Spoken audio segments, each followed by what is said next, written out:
মেয়ে আলিশার জন্মদিনে আহাদ ও তিশা এবার ম্যাচিং করে জামা পরে ভিডিও শেয়ার করলো। আহাদকে দেখলে মনে হচ্ছে তার এই একটাই মেয়ে আলিশা। আহাদের আর কোনো সন্তানই নেই।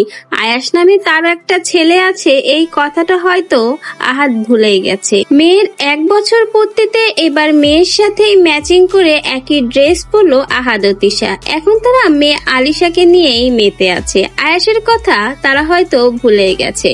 আয়াসকে তারা এখন আর মনে হয় সন্তান হিসেবে মানে না, কারণ আলিশাকে তারা যতটা ভালোবাসছে, আলিশাকে নিয়ে যতটা মেতে উঠেছে, একটাবার ছেলে আয়াসের কথা মনেও করছে না আহাদ ও তিশা।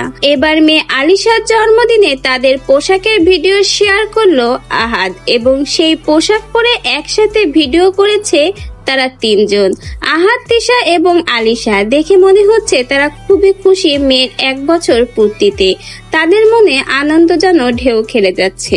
আর এই ভিডিওটা যে তারা কেবলই মাত্র আখিকে দেখিয়ে কষ্ট দেওয়ার জন্য করেছে সেটাও কিন্তু বোঝা যাচ্ছে।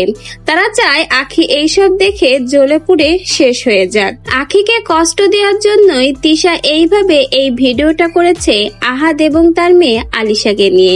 যেখানে আখি এখনো আলিশার জন্য কষ্ট পায়, তার জন্য কান্না করে এবং তাকে নিয়ে ভিডিও শেয়ার করে, সেখানে আহাদ ও তিশাকে দেখলে মনে হয় তারা কখনোই হয়তো বিন্দুমাত্র আয়াসের জন্য কষ্ট পায় না।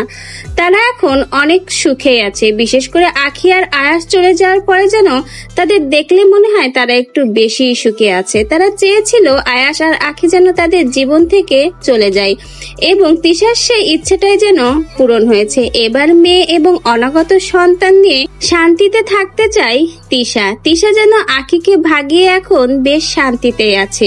এই ভিডিওগুলো দেখলে মনে হয় তিশা তার মনের ইচ্ছেটা পূরণ করতে পারছে। এই জন্যই তো আলিশার 1 বছর পূর্তিতে 3 জনে একসাথে ম্যাচিং করে ড্রেস পরেছে, যেন এই ভিডিওগুলো আখি দেখতে পায় এবং কষ্টে যেন জ্বলে যায়। তো ভিউয়ার্স, আপনাদের এই ভিডিওটা দেখে কি মন্তব্য? আখিকে কষ্ট দেওয়ার জন্য এবং তাকে জ্বালানোর জন্য তিশা যে এই ভিডিওগুলো শেয়ার করলো, সে বিষয়ে আপনার কিছু জানানোর থাকলে অবশ্যই আমাদের কমেন্ট বক্সে জানিয়ে যাবেন। নতুন ভিডিওর আপডেট পেতে এবং আমাদের চ্যানেলের সাথে যুক্ত হতে চ্যানেলটিকে সাবস্ক্রাইব করে পাশে থাকবেন। ধন্যবাদ।